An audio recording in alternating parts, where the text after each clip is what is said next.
60일의 방송을 시작해 보겠습니다. 오늘 제목은 보시면 품격으로 잡았고요. 품격이라는 거는 빈부와 귀천하시죠. 귀하다, 천하다. 그 사람의 격에 대해서 오늘 한번 습관을 통해서 그 사람이 뭐 신뢰도가 높은지 신뢰도가 좀 떨어진다 이런 거 한번 알아볼까 합니다.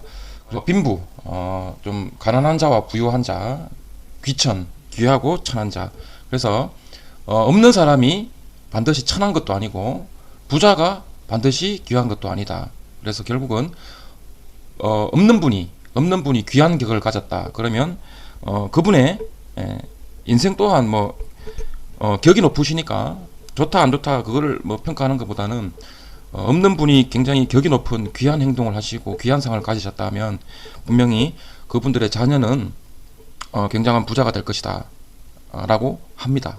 관상학에서. 그래서 또 반대로 굉장히 막 돈을 많이 가지신 분이 부유하신 분이 굉장히 격이 낮은 행동을 한다거나 사람들한테 신뢰를 많이 잃는 그런 좋지 못한 행동을 했을 때는 그 부유함이 3대 부자를 못 간다 그렇게 또 해석이 될 수 있겠죠. 그래서 오늘 한번 그 품격, 사람의 품격에 대해서 한번 알아보겠습니다. 첫 번째로 말씀드릴 그런 사례는 반전이 있는 겁니다. 반전이 어떤 사례냐 보시면 눈에 관련된 행동들인데요. 요거는 뭐 격이 높다 낮다를 보는 게 아니고 조금 오해가 있는 부분을 제가 한번 주변에 꽤 그런 분들이 많기 때문에 그분 나쁜 사람이나 뭐 격 떨어지는 사람 아니라고 한번 제가 알려드리려고 가져와 봤고요. 제가 말씀드릴 부분은 이 눈들을 깜빡깜빡거리는 분들이 있어요. 이 눈들을 보면 이렇게 깜빡깜빡거리는 분들이 있는데 애기들이나 뭐 청소년기 전에 이렇게 아동들 중에 보면 눈이 깜빡깜빡하는 거는 보면 ADHD 뭐 틱장애라 그래서 좀 이렇게 병원에 가서 치료를 받아야 하는 그런 부분이 있잖아요, 그죠? 그래서 어린 애들이 이제 눈을 깜빡깜빡거리는 거는 그것도 제 잘 아시는 분이 그런 또 틱장애가 있었는데 결국은 그게 병원 가서 물어보니까 화병이랍니다. 화병.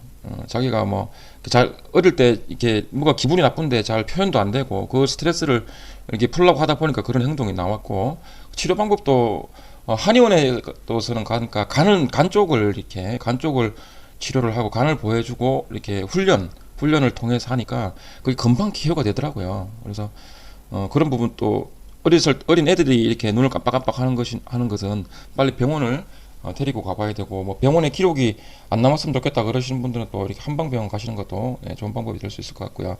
어른들이 이렇게 눈을 깜빡깜빡 하시는 거는 보면은 성격이 급하시고 아는 게 많으신 분들. 그러니까 성격이 급하고 아는 게 많은데 입으로 빨리빨리 안 나오니까 답답하니까 눈을 계속 깜빡깜빡 거리는 겁니다. 그래서 의외로 이 눈을 깜빡깜빡 거리시는 분들 보면 똑똑하신 분들, 지혜가 박식하신 분들, 해박하신 분들이 굉장히 많으니까 그분들 뭐 굳이 안 좋게 생각하실 필요 없다. 나쁜 사람들 아니다.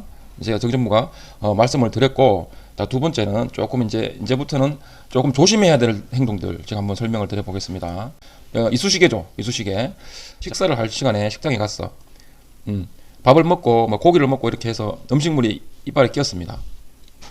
매너 있는 행동이라고 생각해서 여러 사람들 앞에서 입을 가리고 이쑤시개로 이렇게 이빨을 쑤시는 분들이 있어요. 매너 있는 행동으로 볼 때는 뭐 그렇게 해야 되겠죠. 물론 그렇게 해야 되겠지만 관상학을 공부하는 정전무가 봤을 때는 별로 신뢰가 높은 행동이 아닙니다. 왜? 아니 이빨을 후비는 게 다른 사람들이 보기 그러면 이빨을 안 쑤셔야죠. 아니면은 화장실이나 보이지 않는 데 가서 쑤셔야죠. 지금 당장 내가 약간 찝찝한 걸 해결하기 위해서 다른 사람들 앞에서 이빨을 쑤신다? 그거 생각해 볼 문제죠. 그죠? 그래서 매너 있는 행동으로 봤을 때는 당연히 이빨을 쑤실 때는 손을 가리고 하는 게 맞지만 그 사람의 행동이나 습관을 봤을 때는 이빨을 여러 사람들이 있는 데서 안 쑤시는 게 좋다. 결국 그것도 신뢰를 조금 떨어뜨리는 행동이라 그렇게 볼 수 있습니다. 그리고 다음은 말을 하는데 이 사람들이 말을 하는데 보면 이건 가끔 있어요. 가끔 있는데 사람들이 말을 하다 중간중간에 이 혓바닥으로 자꾸 입술을 자꾸 핥는 분들이 있어요. 이빨 핥는 분들이 있어요. 이렇게 지금 이렇게 주위를 이렇게 입술 주위를 계속 이렇게 핥는 분들이 있어요. 좀 많이 뭐가 좀 답답하시고 속이 타나 봐요. 좋지 못한 생각을 가지고 있어서 그런지. 그래서 이 혀로 입술을 주위를 자꾸 이렇게 핥는 사람들은 하려는 행동은 좋지 못하다. 그 사람의 격을 굉장히 떨어뜨리는 행동이다. 반대로 한번 생각해 보시면 뭔가 느끼시는 게 있을 겁니다. 이렇게. 그리고 마지막으로 보면 이거는 제가 말씀으로 설명을 드리는데 요거는 제 주위에도 그런 분이 있었어요. 근데 그분도 좀 그런 좀 좋지 못한 행동을 하시는데 사람들하고 얘기를 하는데 얘기 도중에 보면 뒤를 한 번씩 계속 돌아보는 분들이 있어요. 막 가끔 한번 누가 부르는 것 같아서 이제 한번 뭐 가끔 한두 번은 괜찮은데 계속 그런 행동을 합니다. 뭔가가 불안할까요? 자기가 뭐 죄 지은 게 맞나? 왜 그렇게 뒤를 자꾸 돌아보는 걸까요? 뒤를 자꾸 돌아보는 행동은 그 사람의 신뢰를 자꾸 떨어뜨리는, 격을 떨어뜨리는 행동입니다. 그래서 항상 상대방들하고 얘기를 할 때는 그분들의 얼굴을 많이 쳐다보는 것도 좀 이상하죠. 그러니까 그분의 이제 목 밑으로를 약간, 여자분하고 대화할 때는 눈을 보고 이제 얘기를 하셔야 되고, 밑에를 잘못 보면 큰일 나니까 상대방들하고 대화를 할 때는 항상 눈을 한 번씩 마주치면서 목 부위 밑으로를 한번 쳐다보면서, 정말 뒤로 자꾸 쳐다보는 거는 좋지 않은, 관상학적으로 봤을 때는 격을 확실히 떨어뜨리는 행동이다라는 거. 좀 신뢰관계를 많이 떨어뜨린다. 관상학에서 신뢰라는 거, 의리라는 걸 왜 중요시하냐면, 사람이 사는 세상에서는 의리 있죠. 신뢰관계로 사람들이 사는 사회이기 때문에 신뢰라는 게 정말 중요하지 않습니까? 그래서 신뢰가 떨어지는 행동들을 계속 한다는 거는 계속 격을 떨어뜨린다. 그거 꼭 한번 생각해 주셨으면 좋겠습니다. 오늘 방송은 여기까지 하겠습니다.